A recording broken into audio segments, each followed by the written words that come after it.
Praise the Lord, kids. The Israelites were still camped at Rephidim, where God had provided water from rock.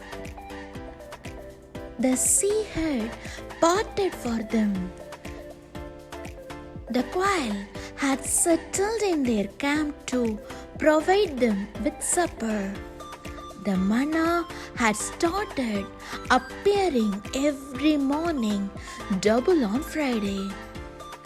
Still, they asked, "Is the Lord among us or not?"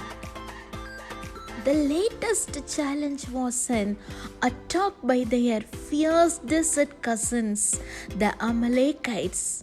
These were like descendants of Esau, enjoyed raiding and killing anyone who wandered near them. One morning, Moses summoned Joshua, one of the young Israelites' generals. "Choose some of our strongest and bravest men and go out to fight the Amalekites. Tomorrow I will stand on top of the hill with the staff of God in my hands."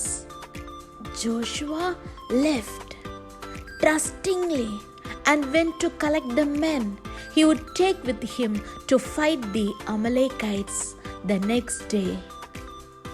As the sun began to brighten the desert, the Joshua and his men were ready for the expected Amalekite raid.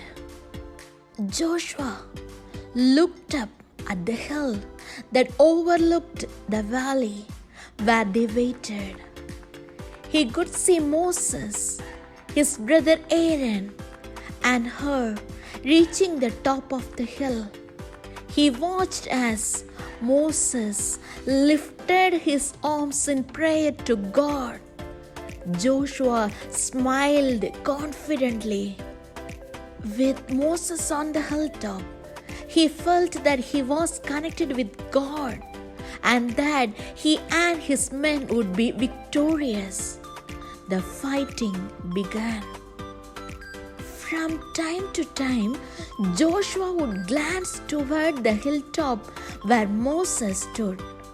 The fighting went on steadily. Joshua's Israelite forces seemed to be making steady progress in driving the Amalekites back.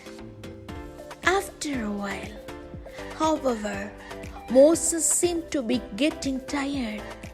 Joshua could not help noticing that every time Moses lowered his arms to rest, the Amalekites would push the Israelites back toward their camp. It seemed as if they were getting the upper hand again. Moses would see the ebb and flow of the battle below. "Look," he pointed out to his brother Aaron, "when I lower my arms to rest them, it is as if our connection with God is lost and the Amalekites begin to win the battle." Aaron and Hur quickly saw what Moses was talking about. Aaron immediately formulated a plan. "Here is the boulder. We will push it over for you to sit on, and then Hur and I will each hold up one of your arms." The two men took a place on either side of the leader, supporting his arms in supplication and honor to God. Sure enough, the battle started to go in favor of the Israelites. Joshua's men regained their advantage in pushing back the Amalekites. The three leaders on the hill remained in that position until the desert darkness approached. By that time, Joshua had completely defeated the Amalekites as God had commanded. That night, there was much rejoicing in the camp As Moses had stood with his arms raised in worship, the people had seen that the Lord truly was a banner over them. Sometimes they tended to take his daily cloud presence and his daily manna supply for granted. Moses, God told his faithful servant that night, "Write this on a scroll as something to be remembered and make sure that Joshua reads it, because I will completely blot out the memory of Amalek from under heaven." Moses began to write. Suddenly, his arms were not so weary.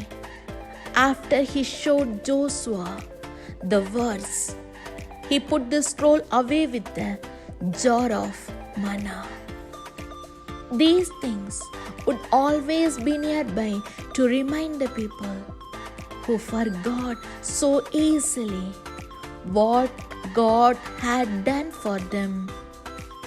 That night also, Moses built an altar and called it, "The Lord is my banner." All the camp worshiped God together. Once again, he had defeated their enemies and taken care of them. As long as they stayed in worshipful connection with him, as Moses had stayed all day with his arms raised, God would defeat whatever danger or enemy was threatening to defeat them. Humbly, each family thanked God for the victory.